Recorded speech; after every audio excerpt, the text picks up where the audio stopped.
Dominique Farran est mort le 5 novembre 2019 à l'âge de 72 ans.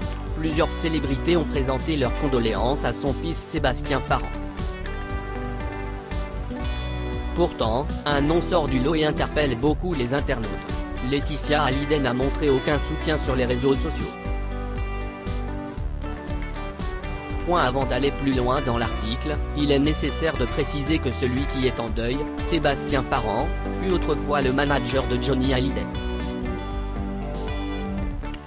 En effet, les deux hommes ont coopéré pendant des années pour offrir ce qu'il y avait de meilleur aux fans du taulier.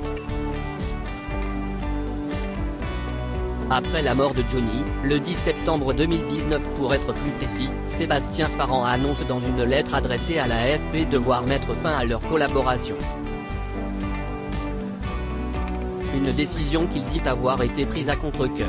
Malheureusement, cette décision a fait qu'une certaine distance s'est créée entre Laetitia Hallyday et lui. Quoi qu'il en soit, qu'il s'agisse d'un silence d'indifférence ou d'un silence animé par une quelconque autre raison, la France a perdu un grand nom qui a marqué l'histoire de la radio française.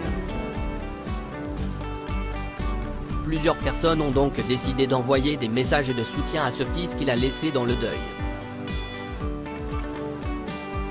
Laurence Boccolini fut notamment l'une des célébrités à avoir fait part de sa peine sur son compte Instagram après l'annonce de la triste nouvelle. Elle y a rendu hommage à cet homme qu'elle décrit comme étant un pan de sa jeunesse et comme celui qui savait créer de la magie sur les ondes de RTL. Alors, bien entendu, elle n'était pas la seule à avoir laissé des messages d'encouragement pour la famille du défunt. Que ce soit des fans ou encore des personnalités publiques touchées par cette disparition, tous ont partagé leur peine à leur manière sur les réseaux sociaux. Alors, pour en revenir au cas de Laetitia, il est sûr qu'à l'heure actuelle, elle n'a publié aucun message de soutien en public à l'égard de Sébastien Farran. Quant à savoir si elle l'a fait en privé, seuls les principaux concernés sont au courant. Sébastien Farran doit désormais faire face à la disparition de son père alors qu'il vient à peine de se remettre de la mort d'un de ses proches amis.